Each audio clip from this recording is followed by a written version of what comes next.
احلى متابعين، اهلا بيكم. دي الكيكه بتاعت الفيديو اللي فات اللي عملناها من غير بيض ولا لبن ولا زبادي، اللي هي الاقتصادي الصيامي.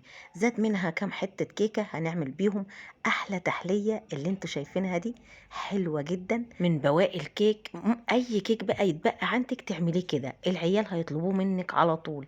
تحفه جدا، كانك عامله لهم جاتوه، كانك عامله لهم تورته، نفس طعم الجاتوه والتورته.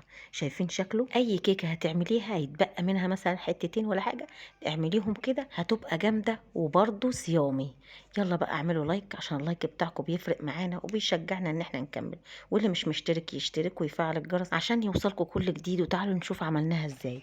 دي كوبايه كريمه خام، حطيت لها معلقتين سكر او السكر حسب الرغبه، وبضربها بميه متلجه، ميه متلجه لدرجه ان هي تكون مشبره.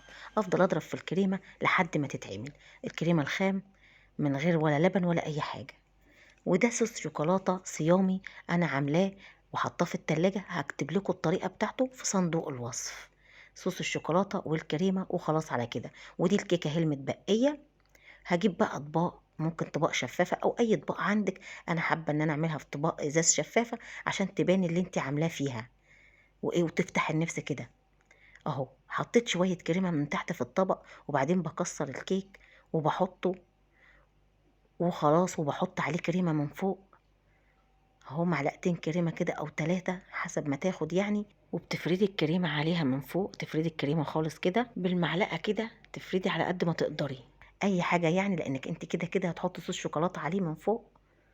بتبقى تحفة بجد، بتبقى تحفة.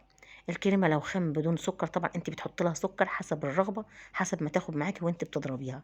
وادي صوص الشوكولاتة بحطه بحاجة عشوائية كده بالمعلقة. بفضل رايحة جاية كده بالمعلقة بعمل خطوط اهو، ونقط كده بالمعلقة. وبعدين بجيب خلة سنان، واروح واجي كده على صوص الشوكولاتة عشان اعمل له شكل. يعني مفيش اسهل من كده. بواقي كيك عملت لهم كأنك عملت لهم جاتوه في البيت. شايفين شكلها؟ بخلة السنان كده بفضل رايحة جاية بيها. وخلاص على كده بتعمل شكل من فوق. هعمل معاكم واحد تاني، بحط بالمعلقة كده معلقتين كريمة، وبعدين بكسر الكيك واحطها في النص بين الكريمة، وبحط عليها كريمة تاني من فوق. وخلاص كده انت عملت الطبق. ممكن تعمليه في كوبايات، كوبايات كبيره كده تكون واسعه. ممكن تعمليه في كوبايات او طباق او اي اطباق، يعني مش شرط تكون شفافه. اللي عندك اعمليه. وبجيب صوص الشوكولاته وافضل رايحه جايه كده بالمعلقه على اساس اعمل خطوط كده. احط المعلقه في الصوص وامشي كده كانك بتعملي خطوط من فوق ونقط اي حاجه، يعني اي حاجه. اول ما هتمشي بالخله كله هيتدارى، هيعمل لك شكل جميل قوي. تفضلي رايحه يمين شمال كده بالخله السنان اهو. تحفة بجد، شكله تحفة ويفتح نفس اي حد على الاكل. اهو كأنها فعلا تورتاية، كأنها حتة جاتوه. تحفة جدا، وطعمها كمان جميل جدا. اي كيك بقى تعمليها كده. لو بقى عندك كيك طبعا ما ينفعش نرمي حاجة في الغلا اللي احنا فيه دلوقتي. ما ينفعش ترمي اي حاجة. شايفين شكلها؟ بص لما قطعت منها شايفين شكلها عامل ازاي. وكل الكمية دي عملناها بكام حتة كيك متبقيين.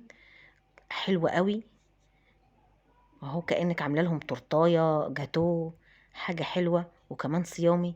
يا رب يكون عجبكم وتجربوه بالهنا والشفا لكل اللي يجرب. يا ريت تعملوا لايك، واللي مش مشترك يشترك ويفعل الجرس عشان يوصلكوا كل جديد.